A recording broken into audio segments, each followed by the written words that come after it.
انہوں نے کہا زمبابوے میں سونے کے سکے جاری کیا، کیسے زمبابوے کی معیشت کو سہارا ملے گا اور کیا پاکستان کو بھی کوئی ایسا اقدام کرنا چاہیے. دیکھیے پہلی بات تو یہ ہے کہ چاندی اور سونے کی ریزروائر تو دنیا پوری جمع کر رہی ہے، صرف زمبابوے کی بات نہیں ہے.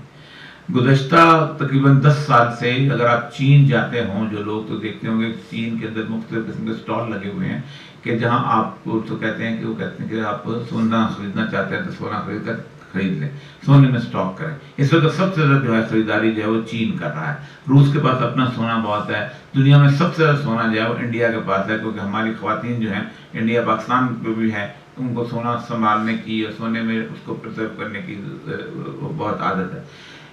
رسول اکرم صلی اللہ علیہ وسلم کی حدیث ہے کہ تم پر ایک زمانہ ایسا آئے گا کہ تمہیں سونے اور چاندی کے سکوں کے علاوہ تجارت کرنے کے لیے اور کوئی راستہ ہی نہیں بچے گا، اور وہ لگتا ہے وہ زمانہ آ رہا ہے.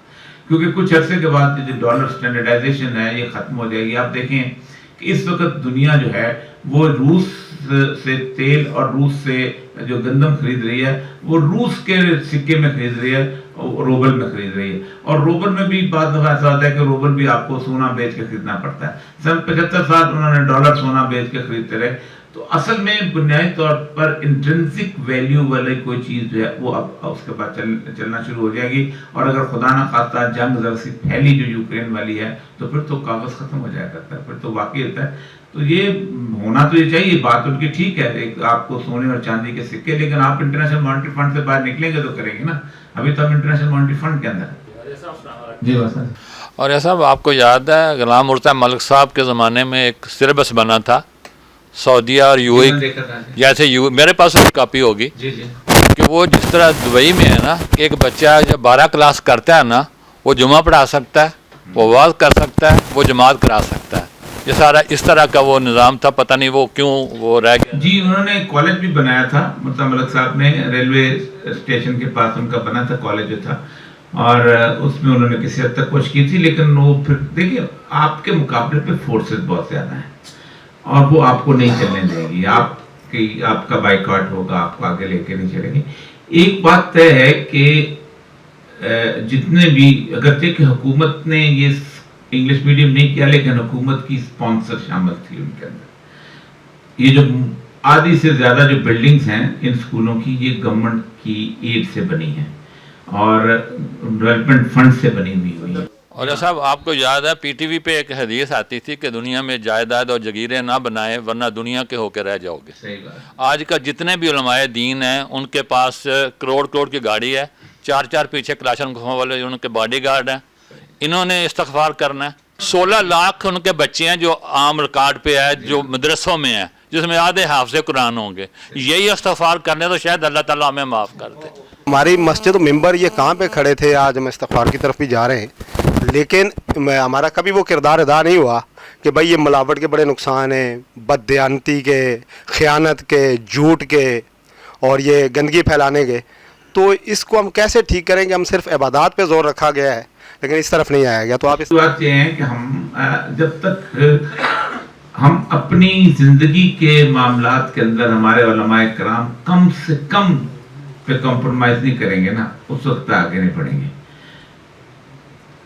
اگر ایک بندہ جو سود کماتا ہے اور سود پہ زندگی گزارتا ہے تو اس سود کی ساری اس میں سے مسجد کی ماربل لگا دیتا ہے اور وہ شاندار قسم کے فرش بچ جاتی ہے اس سے. یا ایک آدمی جو ہے وہ میں ایک ایسی صاحب کو جانتا ہوں جن کے 2 سینما تھے تو انہوں نے 2 مسجدیں بھی بنائی ہوئی تھی اسی سینما کی کمائی سے، اور اس میں وہ عالم دین جو ہے وہ گفتگو بھی کرتے تھے ہمارے شہر گجرات میں. اور وہ کہتے تھے میرے وہ مسجد سینما کو سینما نہیں کہتے تھے میرے ادارے ہیں یہ. تو وہ ان کو انہوں نے ادارہ، ہم آج کل ادارے بڑا کامن نام ہو گیا نا، اداروں کا ہم بات کرتے ہیں، وہ سینما کو ادارے کہا کرتے تھے. اصل مسئلہ یہ ہے کہ ہم کمپرومائز کرتے اس لیے ہیں کہ ہم پر حق بول کے اپنا اس مقام مرتبہ اسٹیٹس کو نہیں چھوڑنا چاہتے جو ہمیں وہاں پر ملا. مسجد پر مولوی اہم نہیں ہوتا، مسجد کا جو محتمم ہوتا ہے نا، جو اس کو چلاتا ہے وہ اہم ہوتا ہے. وہ اگر آڑت کا کاروبار کرتا ہے تو مولوی کیسے کہے گا کہ آڑت کا کاروبار غلط ہے؟ وہ اگر کوئی اور اس طرح کی اس کی زندگی کے اندر تمام معاملہ تو وہ کیسے کہے گا یہ صورتحال ہے. اصل مسئلہ بنیادی طور پہ یہ ہے کہ حق منبر و محراب سے جس دن اٹھے گا نا اس دن ٹھیک ہوگا, اور حق کس دن لوگوں میں سے اٹھے گا. یہ بہت امپورٹنٹ چیز ہے, اٹھنا چاہیے. چند آوازیں بھی ہوں تو بہت بڑی بن جاتی ہوتی ہیں. اللہ تعالیٰ کو وقت پہ لے کے آئے تو وقت آئے, انشاءاللہ آئے گا. لیکن مجھے لگتا یہی ہے کہ شاید 1.5 مہینے پہلے بھی کہا تھا, اب بھی کہتا ہوں, اللہ تعالیٰ ہمیں اس عذاب سے بچائے کہ جو نظر آ رہا ہے ہر معاملے کے اندر نظر آ رہا ہے. اب تو کیلکولیشن کی بھی ضرورت نہیں ہے. اب تو بالکل جو اس وقت ہمارے ہاں فوڈ کرائسس آنے والا ہے, ہمیں اب تو یوکرین سے اب تو گندم کی سپلائی نہیں, ابھی تو ہمارے پاس گودام میں پڑی ہوئی ہماری پڑی ہوئی, وہ آئل سپلائی کا ہمارا مسئلہ بن رہا ہے, LNG کا ہمارا مسئلہ بن رہا ہے. ڈیفالٹ ہمیں وہ کرنے نہیں دیں گے, کیونکہ ڈیفالٹ کرنے کا مطلب یہ ہے کہ ہم سے چھینیں گے نہیں, وہ ہمیں ری شیڈولنگ کریں گے. ہمیں یہ بچ جائیں گے ہم کہ ڈیفالٹ نہیں ہوا, لیکن باقی کام جو ہے ہمارا یہ ہوگا کہ ہم سے وہ سارا کچھ چھینتے جائیں گے. اور یہ جو ہمارے پر بارشوں کا جو آ رہا ہے قدرتی سیلاب جو ہے, اللہ تعالیٰ کی آفت سے محفوظ رکھیں. واخر دعوانا الحمدللہ. سر آپ نے پورا کیس بیان کیا یہ گروہوں والا, اور آپ نے کہا کہ اللہ فرماتا ہے کہ اس طرح سے عذاب دیا جاتا ہے. تو اس کو جو اگر ہم بیان کریں تو یہ پولرائزیشن کا جو ہے نا اس ٹرم اس کے لیے بڑی موضوع قرار دی جاتی ہے. دیکھیں, پولرائزیشن ہر طرح ہے. پولرائزیشن صرف سیاست میں نہیں ہے, پولرائزیشن ہمارے ہاں مذہب میں بھی ہے, پولرائزیشن ہمارے ہاں مختلف قسم کی ذاتوں میں بھی ہے. آپ خود سوچیں کہ ہماری جو بنیادی پولرائزیشن پاکستان میں شروع ہوئی تھی, وہ شروع ہوئی تھی علاقائی تعصب کے اوپر, پنجابی, پٹھان, بلوچ, سندھی, اس بنیاد کے اوپر, جو کہ کبھی بھی ہمارے ہاں ایک زمانے میں نہیں ہوتی. اسی کی بنیاد پہ پہلے شروع ہوئی. پھر اس کے بعد دوسری بڑی پولرائزیشن ہماری ہوئی شیعہ سنی کی. پھر شیعہ سنی کے بعد ہمارے دیوبندی, بریلوی, اس کی شروع ہوئی. پھر اس کے بعد ہماری سیاسی پولرائزیشن. اب تو سیاسی پولرائزیشن بہت بڑی ہو گئی ہے. دیکھیں ایک بات آپ کو بتاؤں کہ پاکستان اس وقت دنیا کے ان ملکوں میں سے ہیں جہاں کی یوتھ کی آبادی بہت زیادہ ہے. 14 سال سے لے کے 35 سال کی عمر تک 63% لوگ ہیں. 14 سال سے کم جن کی کوئی کام نہیں, کوئی کچھ نہیں, جن کا کوئی مسئلہ نہیں, وہ ہیں 32 سے 33%. جو بڑے لوگ ہیں جن کے جو ہم گفتگو کرتے ہیں جو 35 سال سے اوپر, وہ 6 سے 7% ہیں. ان 6 سے 7% کی حیثیت کیا ہے اس ملک کے اندر؟ یہ کچھ بھی نہیں کر سکتے. آپ کا سب سے بڑی بات ہے کہ وہ 63% کہاں جا رہے ہیں, اور ان 63% کو آپ نے گزشتہ کم از کم 20 سال سے ایک ایسے تعلیمی نظام کے اندر پڑھایا ہے جو تعلیمی نظام اس ملک کے حوالے سے ان کو کچھ نہیں سکھاتا. ان کے ہاں تصورات ہی بالکل اور بن چکے ہوئے ہیں. جس بندے نے بھی 1979 آنورڈ پڑھائی شروع کی ہے, یعنی جس وقت یہ انگلش میڈیم سکول آ چکے تھے, کم از کم 80s کے اندر جنہوں نے پڑھائی کی ہے, وہ بالکل مختلف لوگ ہیں. وہ اور طرح کی سوچتے ہیں, وہ اور طرح کے آئیڈیلز ہیں ان کے ہاں. اسی لیے عمران خان صاحب جو ہیں وہ اسلام آباد میں جا کے دھرنا لے کے جاتے ہیں کہ ان کے یہاں نزدیک تو یہی ہے کہ شاید لندن کے ہیڈ کوارٹر میں یا واشنگٹن میں یا نیو یارک میں یا اٹلی کی کسی ملان وغیرہ میں ہم دھرنا دیں گے تو پولیس ہمیں کچھ نہیں کہے گی, تو آرام سے ہم بیٹھے رہیں گے. تبھی خرابی بھی ہوتی ہے, ناکامی بھی ہو جاتی ہے. ورنہ پاکستان میں ایجوکیشن کی صورت تو بالکل اور تھی. تو یہ اصل مسئلہ یہ ہے کہ یہ گروہوں میں تقسیم ہم ہو چکے ہیں, اور گروہوں میں تقسیم اللہ کہتا ہے میرا عذاب ہے جب آپ گروہوں میں تقسیم ہوتے. دیکھیں نا کیسے یہ ساتھ ہمارے ایران پڑوس ہے, 40 لاکھ بلوچ ہمارے پاس ہیں, 40 لاکھ ان کے پاس نہیں ہیں. ہمارے ہاں 40 لاکھ بلوچ جو ہیں وہ ان میں سے چیف منسٹر بھی بنتا ہے, وہاں ڈپٹی کمشنر نہیں لگ سکتا. ہمارے یہاں 40 لاکھ بلوچوں میں MNA بھی ہیں, MPs بھی ہیں, سب کچھ بھی ہیں, وہاں ڈاکٹر نہیں بن سکتے. بہت بری حالت ہے بلوچوں کی, میں تو مانا ہوں. لیکن وہاں ان کے 4 بار کے برج بھی چلتا ہے, وہاں ان کے سارا کچھ ہو رہا ہے, وہ سب کچھ چل رہا ہے. وہاں تو نہیں وہ صورتحال پیدا ہوئی. یہ پڑوس بالکل ساتھ آنے جاتے تھے. میں جب ڈپٹی کمشنر چاہیے تھا تو راہداری دیتے تھے 6 مہینے کے لیے جانے کے لیے, 6 مہینے کے لیے آنے کے لیے. وہ آتے تھے, جاتے تھے, بلوچ آتے تھے. گورگیجوں کا سردار وہاں رہتا تھا, گورگیج جہاں ہوتے تھے, اپنا اس کا ریکیوں کا سردار یہاں رہتا تھا, ریکی وہاں اس طرف رہا کرتے تھے, نوتزیوں کا, یہ سارے آپس میں ملتے جلتے تھے. لیکن وہاں تو کسی نے نہیں روکا